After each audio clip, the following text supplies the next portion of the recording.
കേന്ദ്ര സർക്കാർ പുറത്തിറക്കിയ പുതിയ RSS തപാൽ സ്റ്റാമ്പും നാണയവും രാജ്യത്തിന്റെ മതനിരപേക്ഷതയെ ചോദ്യം ചെയ്യുന്നതെന്ന് CPIM സംസ്ഥാന സെക്രട്ടറി MV ഗോവിന്ദൻ മാസ്റ്റർ.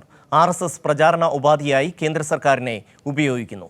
ലീഗും കോൺഗ്രസും ജമാഅത്ത് ഇസ്ലാമിയുമായി തുറന്ന സഖ്യത്തിലാണെന്നും സ്വർണ്ണപ്പാളി വിഷയത്തിൽ കൃത്യമായ അന്വേഷണം നടത്തി കുറ്റക്കാരെ പുറത്തു കൊണ്ടുവരണമെന്നും ഗോവിന്ദൻ മാസ്റ്റർ ആവശ്യപ്പെട്ടു. RSS പ്രചാരണ ഉപാധിയായി കേന്ദ്ര സർക്കാരിനെ മാറ്റുകയാണ്. RSSന്റെ 100ാം വാർഷികത്തിന്റെ ഭാഗമായി കേന്ദ്ര സർക്കാർ തപാൽ സ്റ്റാമ്പും നാണയവും പുറത്തിറക്കിയത് തികച്ചും തെറ്റായ സമീപനമാണെന്നും ഇത് രാജ്യത്തിന്റെ മതനിരപേക്ഷതയെ ചോദ്യം ചെയ്യുന്നതാണെന്നും MV ഗോവിന്ദൻ മാസ്റ്റർ പറഞ്ഞു. മതനിരപേക്ഷ കാഴ്ചപ്പാട് വെച്ച് പ്രവർത്തിക്കുന്ന ഒരു രാജ്യമാണ് ഇന്ത്യ. ഇപ്പോൾ ഖജനാവ് ഉപയോഗപ്പെടുത്തി തീവ്ര ഹിന്ദുത്വ അജണ്ട കൈകാര്യം ചെയ്യുന്ന സംഘപരിവാർ വിഭാഗത്തിൻ്റെ താല്പര്യങ്ങൾക്ക് വേണ്ടി, പ്രത്യേകിച്ച് RSSന് വേണ്ടി സ്റ്റാമ്പും നാണയങ്ങളും RSS പ്രചരണ ഉപാധിയായിട്ട് ഇറക്കുന്നു എന്നുള്ളത് കടുത്ത രീതിയിൽ പ്രതിഷേധിക്കേണ്ടുന്ന വർഗീയ പ്രചാരണ സംവിധാനം തന്നെയാണ്.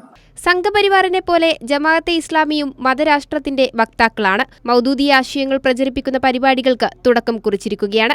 ലീഗും കോൺഗ്രസും ജമാഅത്തെയുമായി തുറന്ന സഖ്യത്തിലേക്ക് എത്തിയിരിക്കുന്നു. രണ്ട് വർഗീയ ശക്തികളെയും എതിർത്തുകൊണ്ടേ ഭരണഘടന സംരക്ഷിക്കാനാകൂവെന്നും അദ്ദേഹം വ്യക്തമാക്കി.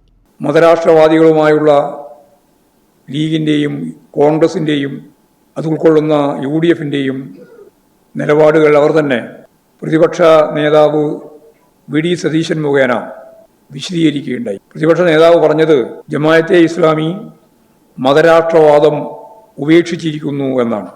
അതായത് മതരാഷ്ട്രവാദം ഉന്നയിക്കുന്ന ഏറ്റവും പ്രധാനപ്പെട്ട ന്യൂനപക്ഷ വർഗീയവാദികൾക്ക് ലീഗും കോൺഗ്രസും അത് ഉൾക്കൊള്ളുന്ന UDFും ക്ലീൻ ചിറ്റ് നൽകിയിരിക്കുന്നു എന്നുള്ളതാണ് അവസ്ഥ.